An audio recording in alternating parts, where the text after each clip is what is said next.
Assalamualaikum warahmatullahi wabarakatuh. Hai guys, kami dari kelompok 1. Halo, saya Aisyah. Hai, aku Linda Yarna Baban. Hai, aku Milda Johra.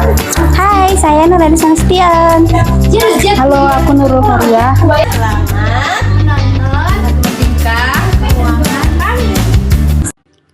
Kuotasi langsung dan tidak langsung. Definisi kuotasi langsung adalah penetapan harga satu valuta asing dalam mata uang domestik atau jumlah mata uang lokal yang diperlukan untuk setiap mata uang asing atau domestik atau DC dan FC. Inilah kuotasi yang dipilih Indonesia dan sebagian besar negara lain di dunia. Dengan cara ini, kita setiap hari membaca atau mendengar kalau dolar Amerika diperdagangkan pada harga 10.000 per dolar, atau yen Jepang diperjualbelikan pada kisaran 120 rupiah per yen dan seterusnya. Kebalikannya adalah kuotasi tidak langsung, yaitu jika mata uang domestik dinyatakan dalam mata uang asing atau FC dan DC. Inilah cara yang digunakan Australia dan beberapa negara lain. Dengan cara ini, berita tentang harga valuta asing di televisi atau koran Australia adalah dolar Australia hari ini diperdagangkan pada harga 0,7 dolar AS, 0,9 dolar Singapura, dan seterusnya. Contohnya, jika 1 won Korea di sini dihargai 8 rupiah, digunakan kuotasi tidak langsung untuk menyatakan valuta asing itu.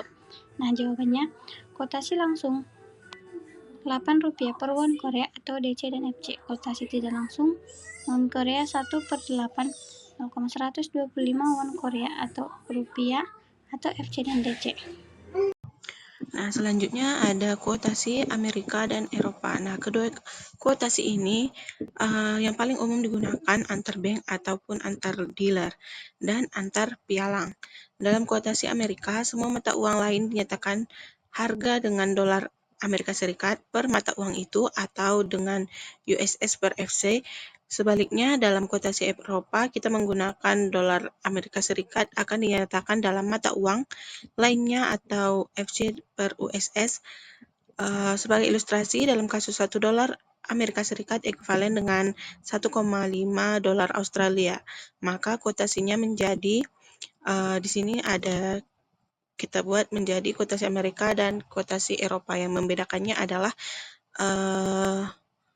satuannya, yaitu kuotasi Amerika dengan dolar US dollar 0,67 US dollar itu per AS, dan kuotasi Eropa itu sama dengan 1,5 AS dollar per USS. Baik, saya akan melanjutkan materi selanjutnya, yaitu penentuan nilai tukar. Penentuan nilai tukar dalam matematika keuangan melibatkan perhitungan yang berkaitan dengan kurs atau nilai tukar mata uang. Nilai tukar mengacu pada harga satu mata uang dalam kaitannya dengan mata uang lain. Berikut adalah beberapa aspek penting dalam penentuan nilai tukar. Nah, hukum yang pertama itu hukum satu harga. Pendekatan ini mengatakan bahwa barang yang sama yang dijual di beberapa negara harus memiliki harga yang sama. Untuk tujuan ini, kita memerlukan barang sama dari perusahaan yang sama yang dijual di banyak negara. Ada beberapa produk yang memenuhi kriteria ini, namun yang paling sering digunakan sebagai acuan adalah harga Big Mac dari McDonald. Nah, contohnya itu, contoh hukum satu harga. Jika harga Big Mac per Juli 2008 di Australia adalah 3,45 US dollar dan di Singapura adalah 3,95 US dollar, hitung kurs dolar Australia di Singapura jika Singapura menggunakan kuotasi langsung. Nah, kita jawab dalam 3,45 US dollar sama dengan 3,95 US dollar. Kuotasi langsung di Singapura adalah per dolarnya itu sama dengan 95 per 3,45. Jadi persamaannya itu yaitu 1,145 US dollar. Jika ternyata kurs dolar Australia di Singapura aktualnya adalah 1 US per US dollar, US Singapura per US dollar Amerika, maka nilai tukar US Singapura dinilai kerendahan atau undervalued terhadap US Australia sebesar 12,66%, yaitu kurs aktual kurs berdasarkan hukum satu harga. Nah, lanjut. Penentuan nilai tukar yang kedua itu ada hukumnya paritas daya beli. Nah, pendekatan kedua adalah paritas daya beli atau Purchasing Power Parity atau PPP. Menurut PPP, mata uang yang inflasi tahunannya lebih besar akan mengalami depresiasi. Kurs wajar atau kurs keseimbangan akan berada di sekitar kurs dasar X1 tanpa inflasi R1, inflasi AS jika inflasi tahunan Indonesia adalah 6,6%, dan Australia itu 4,1%. Maka depresi rupiah dalam tahun itu adalah sekitar 2,5% atau tepatnya 1 ditambah 6,6% per 1 tambah 4,1% dikurang 1. Penentuan kurs wajar berdasarkan paritas daya menggunanya berdasarkan sebagai berikut. Kurs wajar sama dengan kurs dasar dikali 1 ditambah PD per 1 ditambah PF. Dengan PD adalah tingkat inflasi mata uang lokal dan PF tingkat inflasi mata uang asing. Nah, selanjutnya itu ada paritas suku bunga. Pendekatan ketiga ini teori paritas suku bunga atau interest rate parity IRP. IRP hampir sama dengan PPP. Bedanya IRP menggunakan bunga bebas risiko, yaitu bunga surat perbendaharaan negara SPN atau bunga SBI untuk Indonesia dan Fed untuk Amerika, dan bukan tingkat inflasi. Kurs wajar menurut IRP adalah kurs dasar dikali 1 ditambah bunga SBI per 1 ditambah bunga Fed. Berdasarkan IRP, mata uang yang bunga bebas risikonya lebih besar akan mengalami depresi sama dengan kurs wajar sama dengan kurs dasar dikali 1 ditambah RV domestik per 1 ditambah RV asing, dengan RV sama dengan risk free rate atau bunga bebas risiko. Baik, materi selanjutnya yaitu apresiasi dan depresiasi. Dalam sistem kurs tetap, nilai tukar valuta asing cenderung tetap dari hari ke hari. Kurs hanya dapat berubah, biasanya dalam jumlah yang signifikan, jika ada kebijakan devaluasi atau revaluasi oleh pemerintah. Indonesia pernah menerapkan sistem kurs tetap hingga tahun 1986 sebelum diganti dengan kurs mengambang terkendali yang bertahan hingga 1997. Setelah itu, hingga saat ini, kedua sistem kurs ini tinggal kenangan. Dengan digunakan sistem kurs mengambang bebas, mungkin ada yang masih ingat jika di tahun 1998, nilai rupiah kita begitu merosotnya hingga $1 Amerika Serikat dihargai 15.000. Nah, untuk menghitung besarnya apresiasi atau penguatan sebuah mata uang asing terhadap mata uang domestik, kita menggunakan persamaan yaitu persen apresiasi sama dengan nilai tukar baru dikurang nilai tukar lama per nilai tukar lama dikali 100%. Dengan nilai tukar baru dan nilai tukar lama dinyatakan dalam kuotasi langsung. Nah, untuk contohnya yaitu nilai tukar atau kurs dolar Amerika Serikat selama tahun 1997 sampai 1998 mengalami penguatan dari 2.500 US dollar menjadi 10.000 US dollar. Pertanyaannya yaitu hitung presentasi apresiasi US dollar terhadap rupiah selama periode itu. Nah, jawabnya yaitu selain investasi dalam obligasi, saham, dan deposito, seorang investor dengan dana lebihnya juga dapat berinvestasi dalam valuta asing. Alternatif investasi dalam valuta asing yang tersedia saat ini adalah deposito dalam dolar Amerika atau USD atau US dollar atau dolar Amerika Serikat dan valuta asing lain. reksa, dana pendapatan tetap dalam US dollar, obligasi global pemerintah Republik Indonesia dalam US dollar, serta obligasi korporasi Indonesia dan Amerika dalam US dollar. Semua alternatif investasi di atas menawarkan yield dan risiko yang berbeda dan dapat dilakukan di Indonesia tanpa harus pergi ke luar negeri.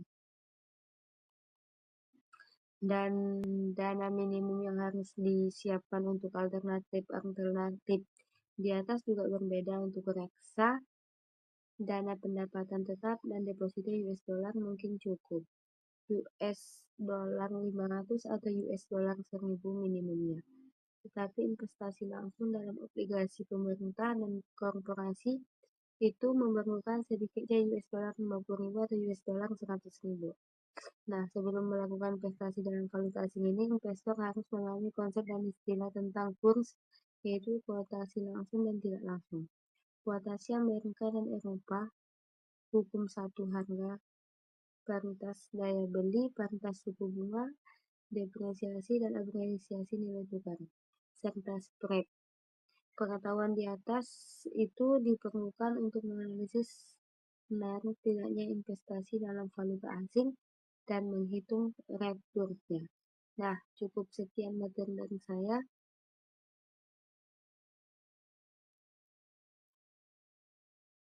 Nah, baiklah, di sini saya akan menjelaskan materi selanjutnya mengenai spread nilai tukar. Nah, sebelumnya apa sih spread itu?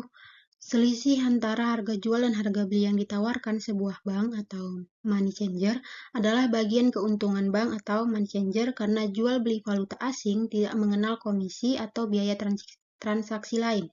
Nah, selisih ini disebut dengan spread. Jadi, secara sederhana, spread nilai tukar ini adalah selisih antara harga jual dan harga beli mata uang asing di bank atau tempat penukaran uang atau disebut dengan money changer. Nah, semakin liquid dan kuat sebuah mata uang asing, semakin rendah spread-nya. Nah, presentasi spread bervariasi antara satu mata uang dengan mata uang lainnya.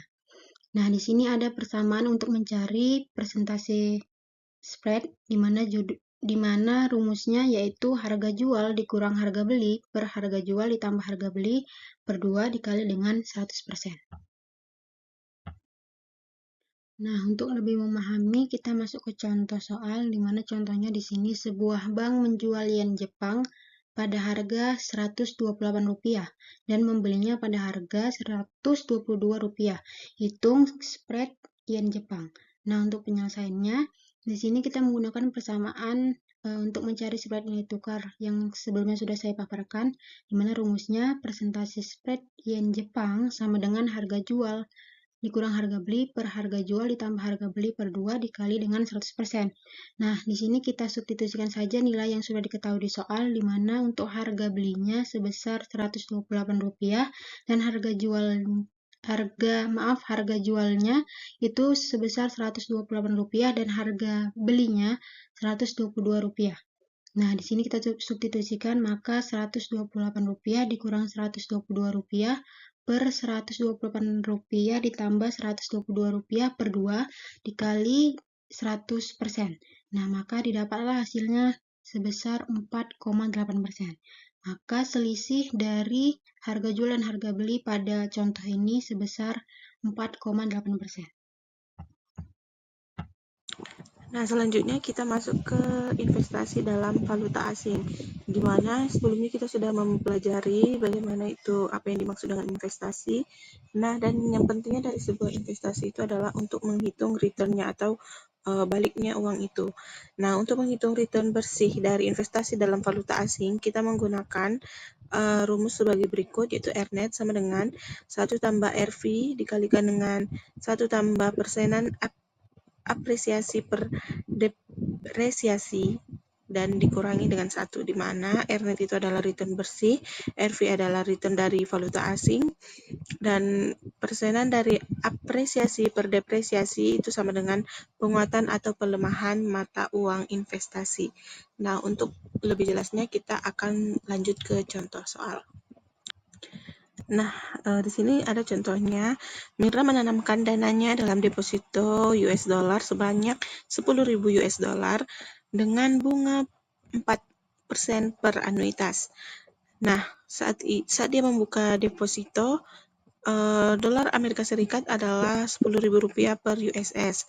Setelah setahun, dia mencairkan depositonya pada kurs Rp11.000 per US dollar. Hitunglah return bersih yang diperoleh jika bunga deposito dikenakan pajak 20%.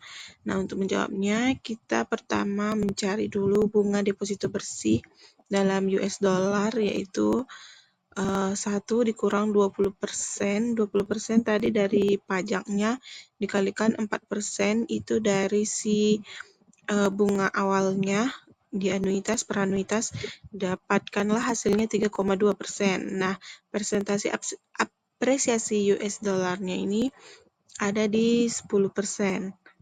Nah, return bersihnya dapat kita hitung 1 ditambah RV, di mana RV-nya adalah 3,2%, ditambah dengan persenan apresiasi dikurang depresiasi dikurang dengan 1, di mana apresiasi dan dikurang depresiasinya adalah 10% kali dikurang dengan 1, di mana hasilnya dapatlah 13,52%. Begitulah return bersih dalam rupiah yang didapatkan oleh si Mirna. Sekian dari kami. Assalamualaikum warahmatullahi wabarakatuh. Bye-bye.